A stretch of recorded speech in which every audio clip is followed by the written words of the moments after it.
Ngayong umaga, let's pause for a moment and allow God to touch our hearts. The Bible says in Psalm 147:3, He heals the brokenhearted and binds up their wounds. Kapatid, hindi ka nag-iisa. God is here, ready to restore your strength and renew your spirit. Hayaan mong ang presensya niya ang magbigay ng kapayapaan at pag-asa sa puso mo ngayon. Let's open our hearts because today we will experience His healing power and unfailing love. Kapatid, ngayong umaga, let's welcome the presence of the Lord with open hearts. God's mercy is new every morning, and His promises never fail. The Word says in Lamentations 3:22-23, "The steadfast love of the Lord never ceases. His mercies never come to an end. They are new every morning." Kaya ngayong araw, hawakan mo ang pangako ng Diyos na ikaw ay Kanyang iingatan, pagpapalain at gagabayan. This morning prayer is not just words. It's a divine moment where heaven touches your life. Imagine God's hand gently resting upon you, bringing peace, strength, and healing. Habang nakikinig ka ngayon, believe that the Lord is already moving in your situation. He is whispering to your soul, "Anak, I am here. I will never leave you." Kaya't buksan natin ang ating puso dahil sa susunod na sandali, we will enter a prayer of deep healing and restoration. Mag-comment ka ngayon ng "I believe in God's promises" bilang tanda ng iyong pananampalataya. At huwag kalimutang mag-subscribe para sabay-sabay tayong lumago sa presensya ng Panginoon. Close your eyes, kapatid, and let's come before the presence of the Lord. Forget for a moment all the noise around you. Feel the gentle whisper of God's love embracing you right now. As the morning light breaks, His mercies are new for you. The Word says in Isaiah 41:10, "Fear not, for I am with you. Be not dismayed, for I am your God. I will strengthen you, I will help you, I will uphold you with my righteous right hand." Kaya ngayon, we claim this promise. Imagine the Lord stretching His hand over you, removing every heaviness and filling you with peace. Lord, we come to you this morning with hearts wide open. We lay down before you every worry, every concern, every burden we carry. Lord, let your presence be felt in every home, in every heart listening right now. Father, release your healing power. Let your light penetrate every dark thought, and let your love restore what has been broken. For you, Lord, nothing is impossible. Kapatid, habang nananalangin tayo, isipin mong hawak-hawak mo ang kamay ni Jesus. His touch is gentle but powerful. His voice is soft yet commanding. And He is telling you now, be healed, be restored, be renewed. Sa oras na ito, we speak life into your body. Every cell, every organ, every heartbeat, we declare healing in Jesus' name. Sabi nga sa Psalm 103:3, He forgives all your sins and heals all your diseases. That's the God we serve, kapatid. A God who not only forgives, but also heals. Feel His presence now, kapatid. Yung init ng Kanyang pagmamahal, dumadaloy sa iyong katawan at kaluluwa. The Holy Spirit is filling your heart with peace that surpasses all understanding. Receive it. Don't resist. Just say, "Lord, I receive." Let it flow. Ang mga sugat ng nakaraan, ang mga bigat ng loob, lahat ng yan, ibinibigay natin sa Kanya ngayon. Lord, we surrender everything to you, our health, our families, our dreams, our fears. We know, Father, that in your hands nothing is wasted, nothing is lost. You see every tear, every silent prayer, every hidden pain. And right now, Lord, we ask that you turn our mourning into dancing, our weakness into strength, our sickness into healing, and our doubts into faith. Holy Spirit, fill this place. Fill every listener with the fire of your presence. Let there be a fresh anointing upon everyone praying with us this morning. We speak restoration in marriages, strength for those feeling weak, and hope for those longing for a breakthrough. Your word says in Jeremiah 33:6, "I will bring health and healing to it. I will heal my people and will let them enjoy abundant peace and security." We claim this promise today. Kapatid, habang nakikinig ka ngayon, open your heart. Don't hold back. The Lord is moving. The chains are breaking. Healing is being released. Miracles are happening. Ang Diyos na gumawa ng langit at lupa, siya rin ang gumagawa ng bagong bagay sa buhay mo ngayon. Can you feel it? That gentle assurance in your spirit, that whisper that says, "Anak, I am healing you." Lord, we pray for those who are seeking physical healing. Touch their bodies, Lord. Let every sickness bow before your name. We declare healing from head to toe. Lord, let your blood that was shed on the cross wash over every pain and restore complete health. By your stripes, we are healed, as you promised in Isaiah 53:5. We also pray, Lord, for emotional healing. So many hearts carry unseen wounds, pain, rejection, loneliness. Father, wrap them in your arms. Remind them that they are not alone, that you are the God who never abandons. Heal their broken hearts and renew their joy. Replace sorrow with gladness and despair with hope. For those praying for peace of mind, Lord, silence every anxious thought. Your word says in Philippians 4:7, "And the peace of God, which transcends all understanding, will guard your hearts and your minds in Christ Jesus."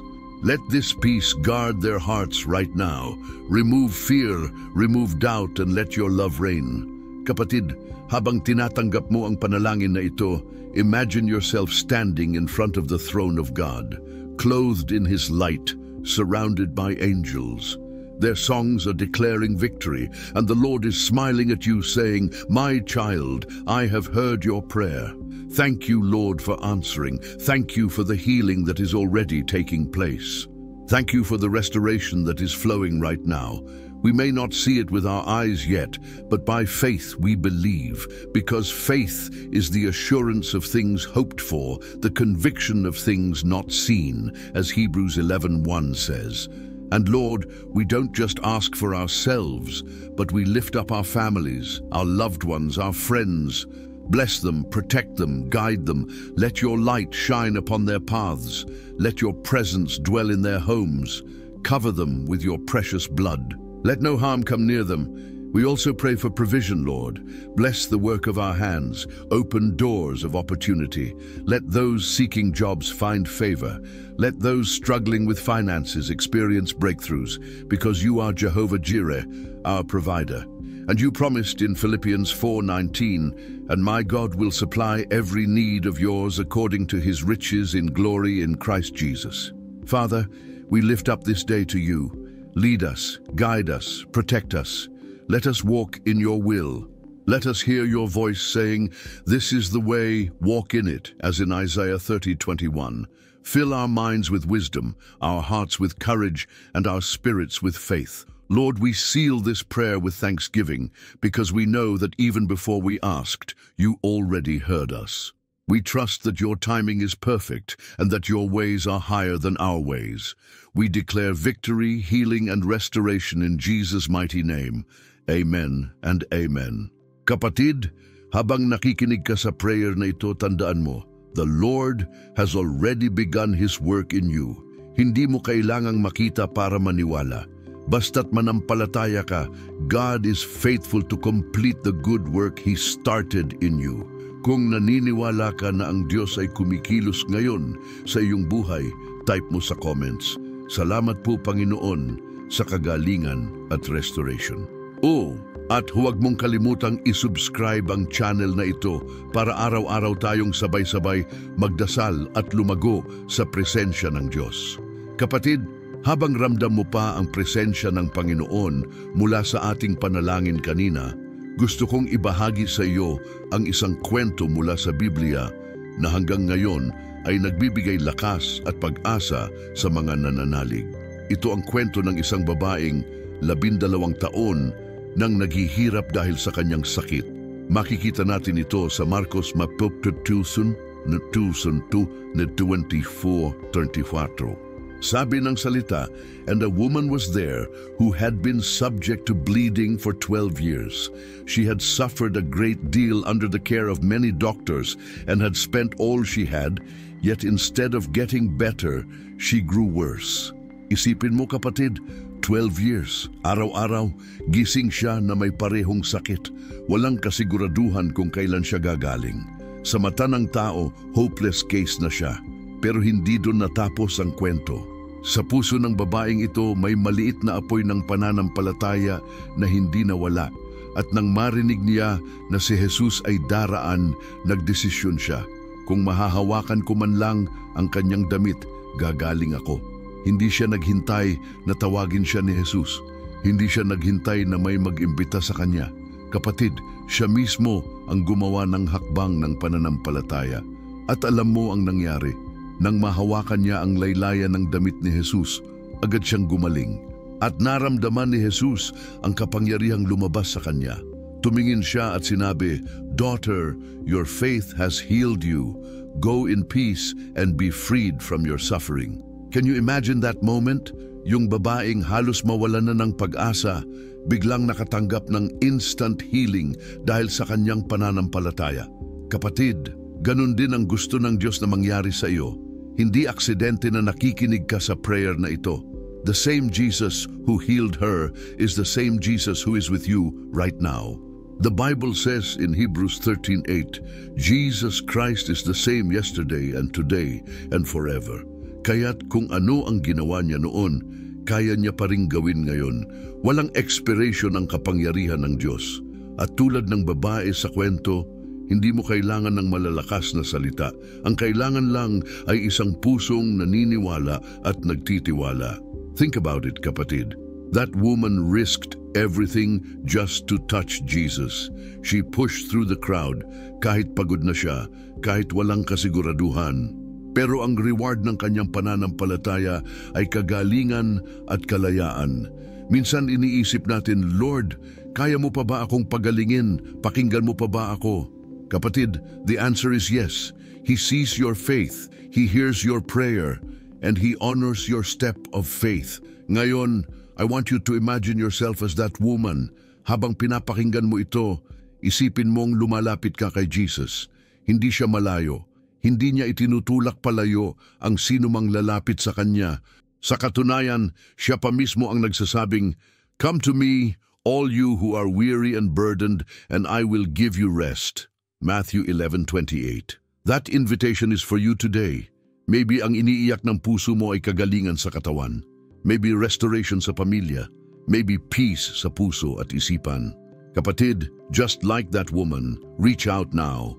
In your spirit, touch the hem of His garment and believe that healing, breakthrough, and restoration are flowing to you right now. Nakikita mo ba, kapatid, kung gaano kabuti ang Diyos? Hindi niya tinanong ang babae kung perfect ba siya, kung marami ba siyang nagawang tama. Hindi niya siya hinusgahan. Basta't lumapit siya, naniwala at hinawakan ang laylayan ng kanyang damit. Iyon lang, sapat na. Kaya tandaan mo, hindi mo kailangang maging perpekto para tanggapin ang biyaya ng Diyos. You just need to come to Him with faith. At alam mo ba kung ano pa ang mas nakakamangha? Hindi lang physical healing ang natanggap ng babae. Jesus said, "Your faith has healed you. Go in peace." He gave her peace. Hindi lang kagalingan sa katawan, kundi kapayapaan sa kaluluwa. Kapatid, iyon din ang nais ng Diyos para sa iyo ngayon. Healing not only for your body, but also for your soul. Ngayon, isipin mo sandali ang mga parte ng buhay mo na kailangan ng healing at restoration. Ilapit mo kay Lord. Whisper it to Him now. Sabihin mo, "Lord, I believe you are my healer. I receive my restoration today." At maniwala ka, kapatid, na hindi niya pababayaan ang iyong pananampalataya. Gaya ng sinabi sa Psalm 34:17-18, "The righteous cry out, and the Lord hears them. He delivers them from all their troubles. The Lord is close to the brokenhearted and saves those who are crushed in spirit." Naririnig niya ang bawat iyak ng iyong puso. Hindi ka nag-iisa. Kaya't huwag mong hayaang matapos ang umagang ito na hindi mo nararanasan ang kapangyarihan ng Diyos. The same power that raised Jesus from the dead is the same power working in you right now. At habang patuloy tayong lumalapit sa Kanya, tandaan mo, kapatid, na ang iyong pananampalataya ay hindi kailanman mawawala ng kabuluhan. The Bible promises in Mark 11:24, "Therefore I tell you, whatever you ask for in prayer, believe that you have received it, and it will be yours. Kaya't manampalataya ka ngayon na natanggap mo na ang kagalingan, ang kapayapaan at ang restoration na iyong inaasam. Kapatid, kung naramdaman mo na kumilos si Lord habang pinapakinggan mo ang kwentong ito, isulat sa comments, "Salamat sa kagalingan, Panginoon. Ito'y hindi lamang confession ng iyong bibig, kundi deklarasyon ng iyong pananampalataya." At habang nagko-comment ka, huwag mong kalimutang isubscribe ang channel na ito para araw-araw nating maranasan ang direksyon at mga pangako ng Diyos sa ating mga umaga. Kapatid, habang iniisip mo pa ang kwento ng babaeng hinipo ang laylayan ng damit ni Jesus, hayaan mong magpatuloy tayo sa mas malalim na pagninilay. Bakit kaya inuna ni Jesus ang kanyang pananampalataya bago ang kanyang kagalingan? Sapagkat sa mata ng Diyos, ang puso na puno ng tiwala ay mas mahalaga pa kaysa sa mismong himala. Faith is the currency of heaven. At kapag ipinagkatiwala mo ang lahat sa Kanya, kahit hindi mo pa nakikita ang sagot, God begins to move. The word says in Hebrews 11:6, "And without faith it is impossible to please God, because anyone who comes to Him must believe that He exists and that He rewards those who earnestly seek Him." Kaya kapatid, huwag mong hayaang mawalan ng ningas ang iyong pananampalataya. Kahit gaano kaliit, kahit parang mustard seed lang, kapag ibinigay mo ito sa Diyos, lalago ito at magbubunga ng sagot at himala. Ngayon, isipin mo ang mga panalangin na matagal mo nang dinadala sa harap ng Panginoon. Mga panalangin para sa kagalingan, kapayapaan, kaligtasan ng pamilya, direksyon sa iyong buhay o pangako ng Diyos na inaasam mong makita. Alam mo ba na sa bawat dasal mo, may ginagawa na si Lord sa background? Hindi siya natutulog, hindi siya nakakalimot. Kaya't huwag mong isipin na walang nangyayari. Kapatid, may proseso at sa bawat araw na nananalig ka, may binubuo ang Diyos na mas higit pa sa inaakala mo. Psalm 37:5 tells us, "Commit your way to the Lord, trust in Him, and He will do this." Ibig sabihin, ang kailangan lang natin ay ipagkatiwala.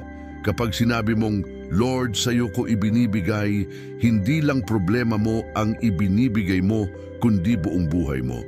At alam mo ang mangyayari, siya mismo ang maglalatag ng daan. He will guide your steps, align your heart, and strengthen your spirit. Kapatid, gusto kong itanong sa iyo ngayon, kanino mo talaga ipinagkakatiwala ang iyong kinabukasan? Sa sarili mong lakas, sa kapalaran, o sa kamay ng Diyos na lumikha ng lahat ng bagay? Ang sagot dito ay magdidikta ng direksyon ng iyong buhay. Kung sa Kanya, hindi ka kailanman maliligaw.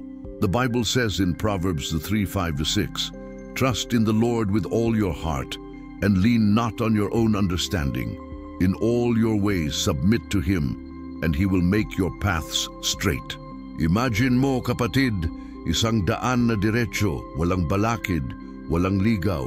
Hindi ibig sabihin na walang pagsubok, pero sigurado na kasama mo siya sa bawat hakbang. Hindi mo kailangang mangapa sa dilim dahil hawak niya ang iyong kamay. Ganito kabuti ang ating Panginoon. At hindi lang iyan, kapatid. Ang tunay na kapayapaan ay hindi nakukuha sa pera, sa posisyon o sa mga bagay ng mundo.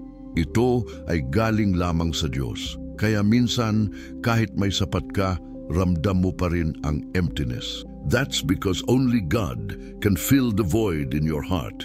Jesus Himself said in John 14:27, "Peace I leave with you, my peace I give you. I do not give to you as the world gives. Do not let your hearts be troubled, and do not be afraid." Kapatid, alam ko may mga pagkakataon na ang puso natin ay natatakot. Minsan, nagiging restless tayo, nagtatanong kung may kasagutan pa ba ang ating mga panalangin. Pero pakinggan mong mabuti, Jesus is whispering to you right now, "Huwag kang matakot, anak. I am your peace." Hindi lang ito salita, ito ay pangako. At ang bawat pangako ng Diyos ay oo at amen. Ngayong umaga, gusto kong isipin mong nakaupo ka sa paanan ng Panginoon at Siya mismo ang nagsasalita sa iyo. Sinasabi niya, I prepared this new day para ipaalala sa iyo na hindi kita iiwan. Anak, hawakan mo ang aking pangako. Ang bawat luha mo, alam ko. Ang bawat dasal mo, narinig ko. At ngayon, unti-unti ko nang binubuo ang sagot. The truth is, kapatid, God's timing is always perfect. Hindi siya nauuna, hindi siya nahuhuli. At sa bawat segundo ng paghihintay mo, may binubuo siyang testimonyo sa iyong buhay. Kaya't huwag mong hayaan na mawala ang iyong pananampalataya. Instead, thank Him in advance. The Bible says in 1 Thessalonians 5:18, give thanks in all circumstances, for this is the will of God in Christ Jesus for you. Gusto kong gawin mo ito ngayon, kapatid. Habang nakikinig ka, sabihin mo sa puso mo, thank you, Lord, sa kagalingan. Thank you sa restoration. Thank you sa kapayapaan. Kahit hindi mo pa nakikita, declare it, because your declaration of faith invites the supernatural into your life.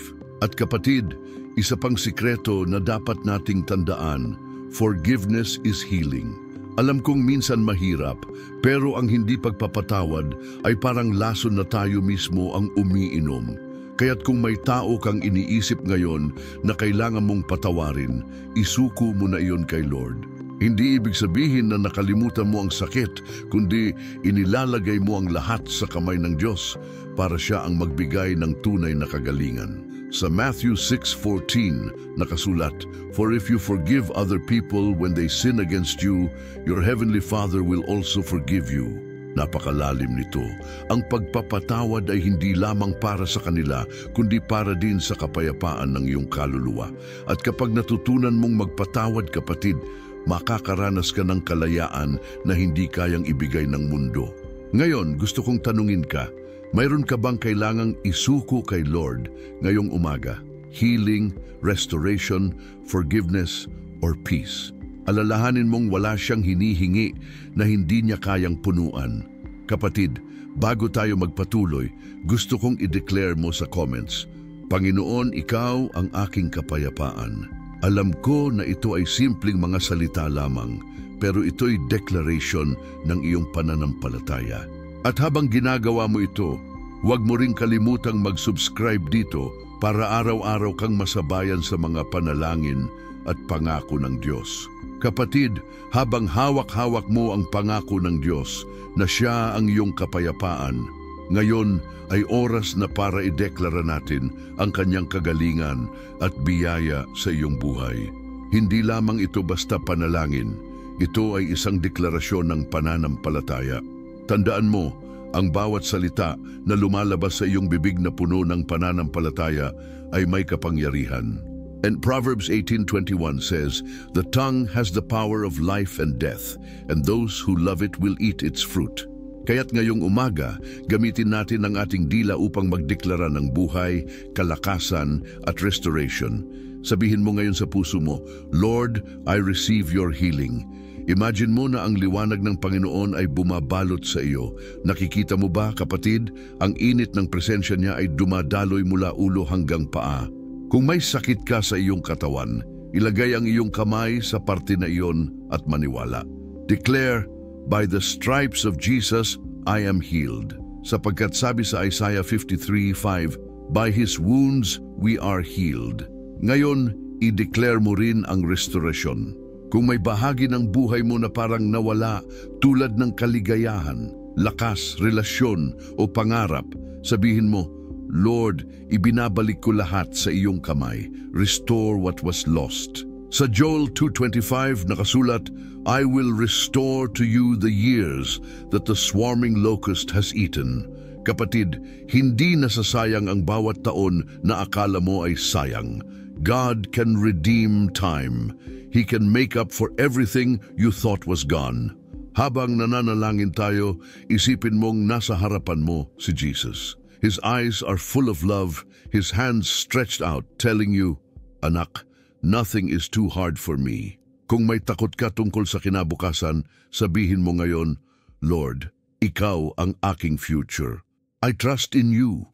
Ang salita ng Diyos sa Jeremiah 29:11 ay malinaw. For I know the plans I have for you, declares the Lord, plans to prosper you and not to harm you, plans to give you hope and a future.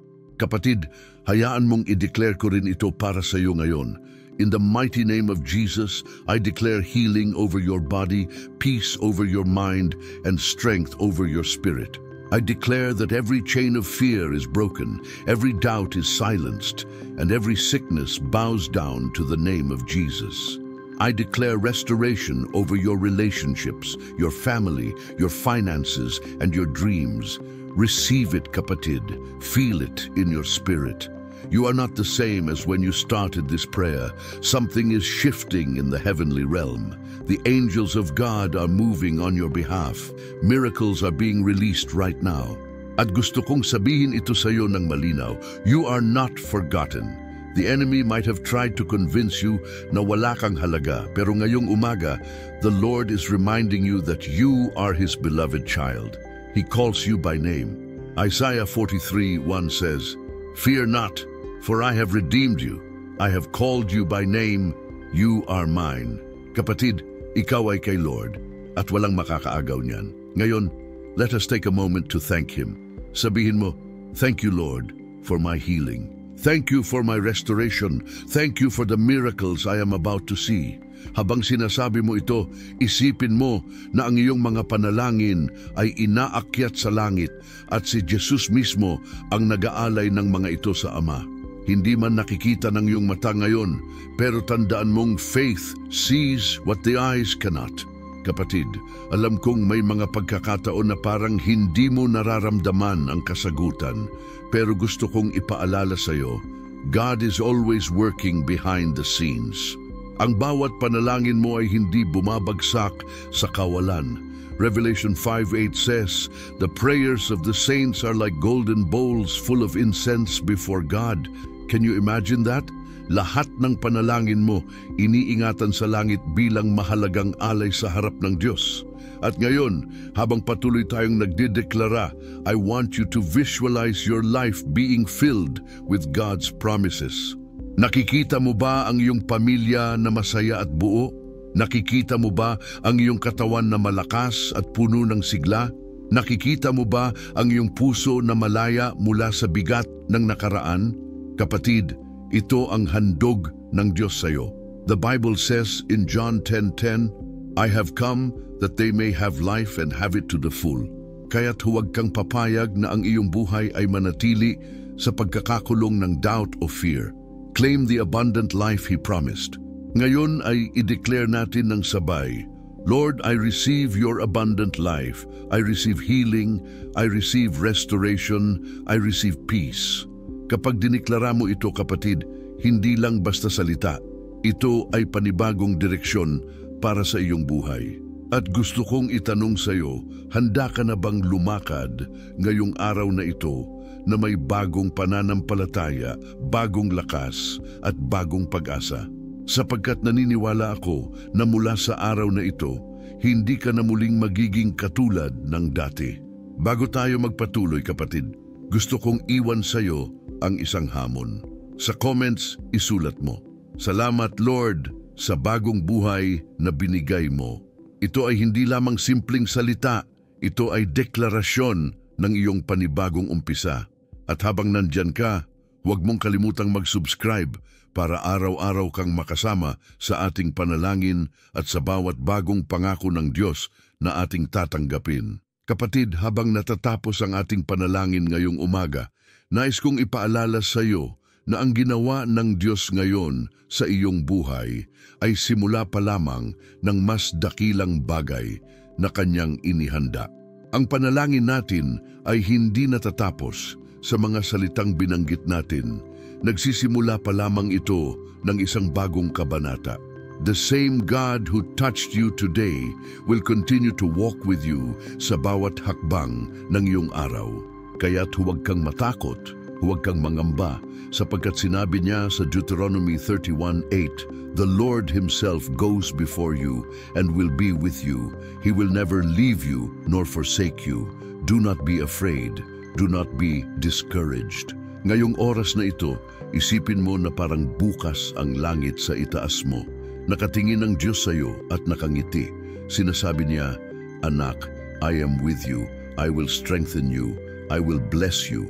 At kapatid, ang mga salitang iyon ay hindi lamang pangako, kundi isang katotohanan na maaari mong panghawakan araw-araw. Pansinin mo kung gaano kaiba ang pakiramdam ng puso mo ngayon kaysa kaninang nagsimula tayo. Mas magaan, mas payapa, mas puno ng pag-asa. Hindi ito dahil sa akin o sa sinuman, kundi dahil sa presensya ng Panginoon na kumilos sa buhay mo ngayong umaga. The peace that surpasses all understanding is now guarding your heart. Kaya't lumakad ka ngayong araw na ito na may tapang at pananampalataya sapagkat kasama mo siya. Pero tandaan, kapatid, na ang laban ng buhay ay hindi natatapos dito. Araw-araw ay may bagong hamon, may bagong laban, at may bagong panalangin. Kaya't huwag mong kalimutang bumalik bukas dahil may panibagong mensahe at panalangin na ibibigay ang Diyos para sa iyo. Hindi kanya pababayaan kahit isang sandali. Sa bawat bagong araw, may bagong grasya, may bagong lakas, at may bagong direksyon mula sa Kanya. Kaya't ngayong matatapos na tayo, I want you to hold this in your heart. You are loved, you are chosen, and you are restored. Walang makakabali ng pangako ng Diyos sa iyo. Walang makakaagaw ng plano niya sa buhay mo. Sabi sa Romans 8:38-39, "For I am convinced that neither death nor life, neither angels nor demons, neither the present nor the future, nor any powers, neither height nor depth, nor anything else in all creation will be able to separate us from the love of God that is in Christ Jesus our Lord." Kapatid, gaano man kabigat ang dinaanan mo, tandaan mong walang makakapaghiwalay sa iyo mula sa pag-ibig ng Diyos. At kung may bagay mang kailangan mong panghawakan ngayon, iyon ay ito: you are never alone. God is always with you. Ngayon, bago tayo magtapos, gusto kong mag-iwan ng isang tanong para sa iyong puso. Ano ang pinakahinihiling mong gawin ng Diyos sa iyong buhay sa susunod na araw? Hayaan mong ito ang maging declaration mo sa comments ngayon. Isulat mo, "Panginoon, ito ang panalangin ko." At ilahad mo ang iyong kahilingan. Dahil dito, sama-sama tayong mananalangin at magtatagumpay. At kung naniniwala kang may gagawin ang Diyos sa iyong panalangin, idagdag mo ang mga salitang, "Amen, Lord, I receive." Kapatid, kung nakatulong ang panalangin at mensaheng ito sa iyong buhay ngayong umaga, huwag mong kalimutang mag-subscribe at i-on ang notification bell para hindi ka mahuli sa bawat bagong panalangin at pangako ng Diyos na ipapadala para sa iyo. At bago ka lumipat, pindutin mo na rin ang video na nakikita mo ngayon sa iyong screen dahil ito ay isa pang mensahe na tiyak na magpapatibay sa iyong pananampalataya at magbibigay ng dagdag na direksyon mula sa Panginoon. Lumakad ka ngayon na may puso na puno ng pag-asa, mata na nakatuon kay Jesus at kaluluwang puno ng kapayapaan. Tandaan, ang iyong umaga ay hindi lang basta isang simula ng araw. Ito ay bagong simula ng biyaya at ng pangako ng Diyos sa iyo. Kaya kapatid, huminga ka ng malalim, ngumiti at sabihin sa iyong puso, "Lord, I trust you. Lead me today."